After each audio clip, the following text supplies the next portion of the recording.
அகத்தியாயிரம் காய் காய்த்தாலும் போத்தி போத்திடான்னு சொல்லுவாங்க. இதுதான் அந்த அகத்திச்சி மரம். இது சின்ன மரமாக இருக்குது.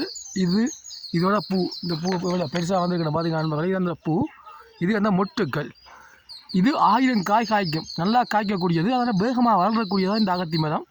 வானப்பாத்து வளர்கிற மரம்னு சொல்லுவாங்க இந்த அகத்தி மரம்.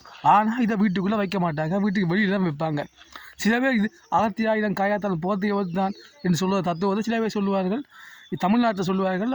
மனதுக்குள்ளுக்கு இன்னொருத்தர நண்பரை நினைச்சாலும் அவன் என்ன நினைக்கிறானோ அதுதான். அவங்களை பகைவனாக எதிரியாக நினைச்சானோ இல்லை அவங்களை யாரோ அந்நியன் நினைத்தால் அதுதான் உண்மையாக இருக்கும். என்றால் நாங்கள் இந்த மனதுக்குள் நினைத்து கொண்டிருப்பது வெறும் மனதுக்குள் உள்ள இன்னும் தான் சேவை சொல்லுவார். ஆனால் அகத்தி மரத்தை ஏன் வீட்டுக்கு வைக்கக்கூடாது, வெளியில் வைக்க வேண்டும் என்றது என்னுடைய தாத்தாவதுமாக சொல்லியிருக்கிறார். அது சிறுபிள்ளையாக இருக்கும்பொழுது நான் அதை மறந்து விட்டேன்.